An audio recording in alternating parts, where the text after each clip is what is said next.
Okay, let's try this again. Hey, so I wanted to do just a quick little breakdown of the micro short film I just released called Clockwork. So where did the idea for this come from? I kind of wanted to shoot one of these micro shorts. I used to shoot a lot more of this, but I've just been busy with work, and I'm working on a longer, proper short film. But I wanted to shoot one of these, so I challenged myself to come up with an idea. I sat in my living room for like 30 to 45 minutes until I came up with something. And I came up with something when I was looking at the propane tanks sitting next to my barbecue on my balcony. And the idea kind of just blossomed from there. And then once I had the general idea, I kind of just started planning the shoot. I used what I had, all the props I already owned, the clock, the propane tanks, the matches. I shot it in my bedroom. I used all the camera gear, lighting gear that I already own. And then I storyboarded it, just kind of roughly, definitely not an artist. One thing I like to do when shooting that I've learned from others and has served me well is kind of trimming the fat on your shot list. I think less is more a lot of the time when storytelling like this. The shoot went fairly smooth. I think I probably shot for 2 hours from setting everything up to tearing everything down. I was kind of genuinely a little scared of opening propane tanks in my room, so I actually didn't open the valve at all. If you look closely, you can see that I appear to turn it with my hand, but in reality, I'm just moving my hand over it and not actually gripping the valve. And you can tell because the valve actually never turns from the position it was originally in. And then the last little surprise that I had was those propane tanks were actually kind of rusty on the bottom, so then I ended up getting some rust stains on my carpet. But thanks to some carpet cleaner, we're all good. All right, and there's 2 scenes in particular I wanted to take a look at a little bit closer.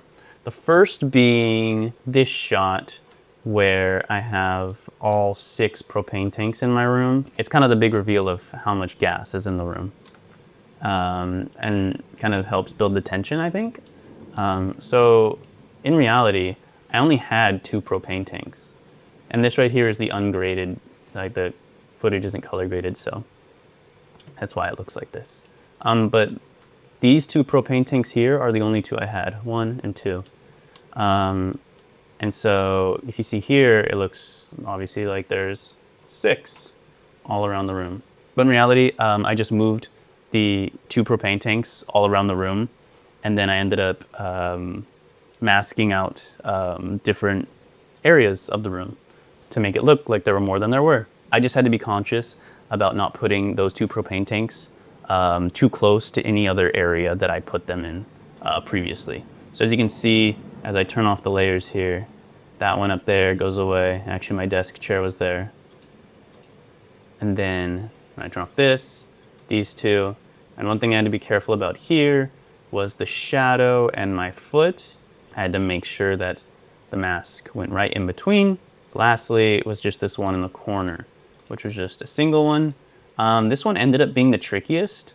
I didn't realize it at the time until I was in the edit, but because I have a mirror over on the opposite side of the room here, the light was actually bouncing back and creating a lot more shadows over here than I realized when I entered the shot. So there was a bit more shadow going on over in that area of the room. And so that one did take a little bit of extra finesse in the mask. And the next shot I wanted to take a closer look at was actually a shot of me striking the match and how I kind of got that explosion effect.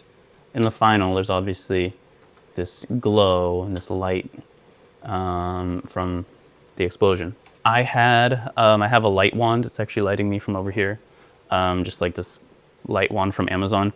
And I just turned it to like an orange light, and I had it in my lap. And when I pretended to do the last match strike, I just hit the on switch, and it illuminated my face with orange light. And then to really amplify it in the grade, I also I blended 2 different color grades, the original standard color grade and a totally like overexposed, blown out color grade you can see here. And then lastly, I put like a white flash on top of it all that actually carries over 1 frame into the next shot. And I think it just kind of ties together the whole effect. And I also tried to match frame my face as much as I could from this shot to this shot. It's not nearly as matched as I would have liked it, but that was the intention there, was to match frame that. And I could have, you know, punched in, rotated, but then I was getting too close and it just wasn't right. So this is what I went with. And overall, I'm pretty happy with it. All right, so arguably the most important part of this short was the sound design. And I don't think I realized that when I shot it. I knew I wanted to build like a tension with the ticking of the clock. And I tried just, you know, ramping up, you know, the ticking sound louder and louder. And it just wasn't right. So I actually ended up, although the clock does get louder, there's also like an EQ effect taking out the highs. So it ends up becoming a bit more just of the low end that you're hearing. And then on top of that, I also had the sound of the gas leaking. I had 2 of those layered. I also had like a high pitch kind of ringing noise that you'd hear in like, you know, a war movie when an explosion goes off and, you know, they can't hear. I thought it just kind of added some disorienting nature to it. I kind of had that ramping up. And then of course, probably the most prominent is the riser that you hear. It's kind of this airy riser, which I think works really well with the gas leaking sound. I also had just more of like a standard like horror riser, you know, just building tension. And then I had this almost kind of whoosh air like sucking sound just right at the transition. And I think that worked well because if there was an explosion and go off, kind of all the oxygen would get, you know, engulfed in flames. And all those noises build up until the final match strike, which I feel like serves as a good like tipping point into that transition. And then I did have the riser ring out a little bit into the next shot. It's faint, but I feel like it does tie the 2 shots together.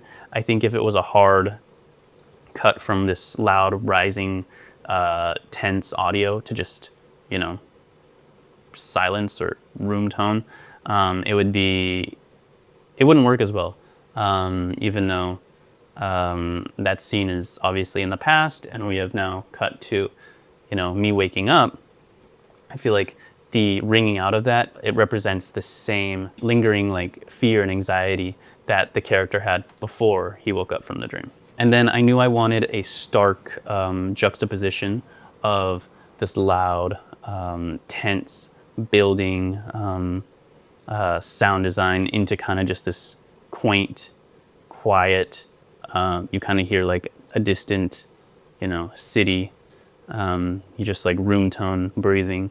I kind of wanted that stark juxtaposition of the 2, and I think it worked really well here.